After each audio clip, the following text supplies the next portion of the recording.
Tak já to tady mám jako prezentaci takové krátké ukázky, jak to na té naší matičce Zemi chodí.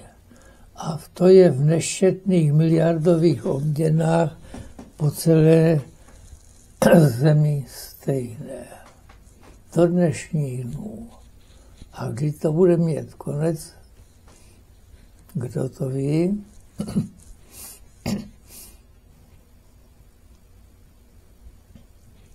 A ta smysluplnost, pokud je daná, bylo by to dobré, kdyby to mělo rozuzlení.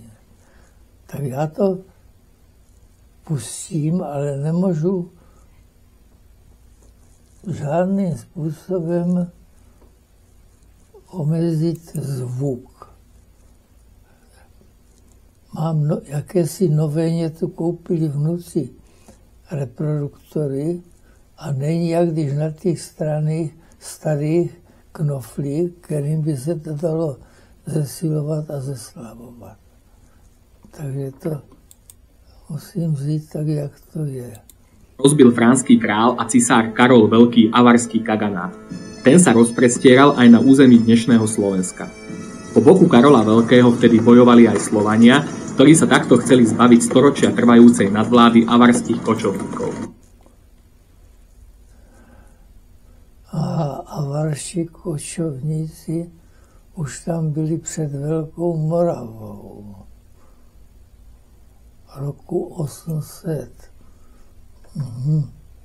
To znamená, že i ten nitranský kníže.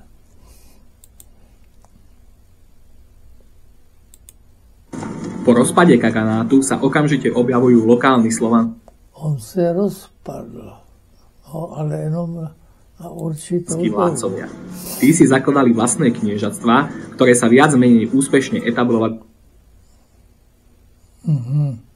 Nitra, Mikulčice, Praha. Jakž tak sa držali nad vodou. Do stredovekej Európy. Súprením takýchto dvoch kniežatstiev vzniká aj Veľká Morava. Všetko, čo o nej potrebuješ vedieť, sa dozvieš v nasledujúcom videu. Toto je dejepis domu.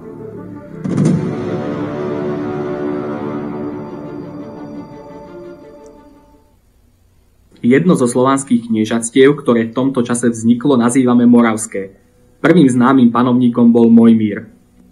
V roku 828 sa objavila zmienka aj o kniežati Pribinovi. Centrom jeho moci bolo mesto Nitra, jeho kniežatstvo preto môžeme nazývať Nitrianske. Prvá písomná zmienka hovorila o tom, že v meste nechal vybudovať kresťanský kostolík, hoď sám bol pohanom. Okolo roku 833 za nejasných okolností knieža Mojmír napadol Nitriansko a pripojil ho k Morave. Tým vznikol nový štátny útvar, ktorý umelo nazývame Veľká Morava. No, moc veľká nebyla. Úsek Slovenska a Morava. No, to byla Veľká Morava. Na smích. Panovníkom sa stal Mojmír I. Knieža Pribina tento konflikt prežil a utiekol do východofranskej ríše. Tu sa nechal pokrstiť. Osud ho zaviedol do rôznych konfliktov. Od Frankov odišiel k Bulharom, odtiaľ do Slavónie, no napokon sa po 6-ročnom putovaní vrátil k Frankom. Východofranský kráľ Ľudovít Nemec ho napokon poveril správou Panónie. Pribina si vybudoval No, Panónie, to je to dnešní Maďarsko, většinové. V Blatnohrade pri jazere Balaton v dnešnom Maďarsku. Vráťme sa však späť k Mojmírovi I. O jeho živote toho veľa nevieme. Pramene hovoria iba o tom, že Ľudovít Nemec v roku 846 zaútočil na Veľkú Moravu a Mojmíra zbavil vlády.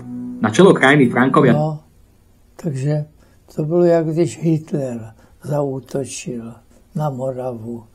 Behmen umehren, no. To sa jenom opakovalo a opakuje. Dosadili Mojmírovho synovca Rastislava. Frankovia zásah do politiky Veľkej Moravy zrejme veľmi rýchlo oľutovali. Ukázalo sa, že Rastislav bol veľmi odbojným vládcom a príkazy Franskej ríše nerešpektoval. Medzi Rastislavom a Ľudovítom Nemcom dochádzalo k mnohým bojom, ktoré väčšinou vyhrával Rastislav.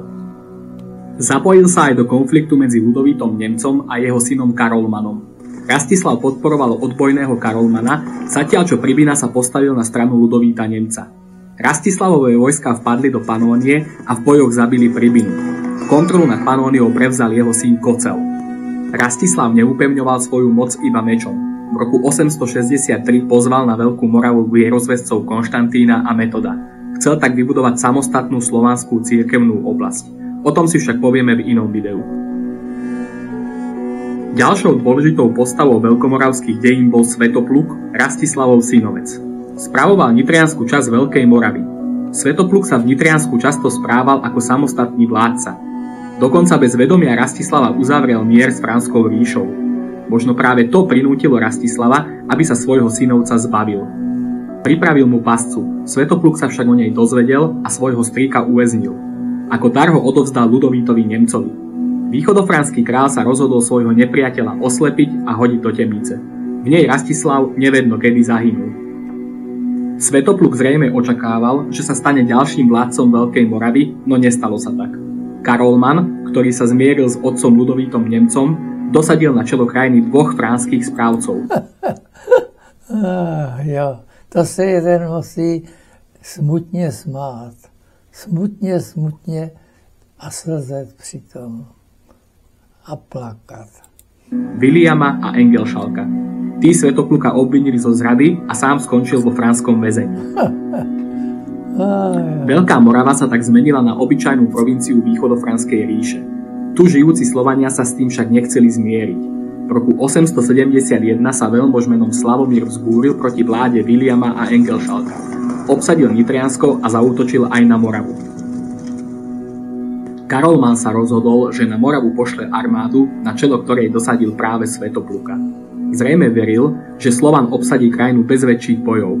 Svetopluk sa mal ujať vlády, poraziť Slavomíra a uznať Karolmana ako svojho vládcu. Svetopluk sa však tajne spojil so Slavomírom. V franskej armáde spolu Pikle se kují a budou kout vždycky. pripravili pascu a zničili ju. Pri bojoch zahynuli aj správcovia William a Engelšalk. Svetopluk sa tak stal samostatným vládcom Veľkej Moravy. Svetopluk v roku 874 uzavrel s Ludovítom Nemcom a Karolmanom mier. Tým sa mu otvorila cesta k rozširovaniu svojej ríše. Presná rozloha Veľkej Moravy je dodnes otázna. Svetopluk pravdepodobne ovládol Čechy, Panóniu aj Potysie. No, už to bylo větší, ale pravděpodobně, no, dejme tomu. Ako otázny môže byť aj samotný titul Svetopluka. Všeobecne je považovaný za knieža, no v mnohých prameňoch sa objavuje aj titul Rex, čiže král. Napriek povesti o troch prútoch kráľa Svetopluka je pravdepodobné, že mal len dvoch synov. Starší Mojmír II sa ujal vlády po otcovej smrti v roku 894. Mladší syn, Svetopluk II, bol zrejme údelným vojvodom v Nitriansku. Sám však nevládol. V čase otcovej smrti mal Všetko jenom údaje. No, dobře. asi 10 rokov. Za vlády Mojmíra II. Prešla Veľká Morava vnútornou krízou. Medzi bratmi došlo k sporom a územia, ktoré získal Svetopluk I, sa začali búriť. Veľká Morava musela čeliť aj tlaku Maďarov, ktorí ohrozovali jej hranice. No a Maďaři to už byla další vlna avarských národů, nebo se zpamatovali ty původní, které to tam ovládali. No, nevíte? No, nevíte, ja taky ne. V roku 902 ešte Moravania Maďarov porážajú, no v bitke pri Bratislave v roku 907 sa už moravské vojsko nespomína. Bojovali tu len Maďari proti Bavorom. Keďže Bratislava stála na území Veľkej Moravy, je jasné, že už v tomto čase nemohla existovať.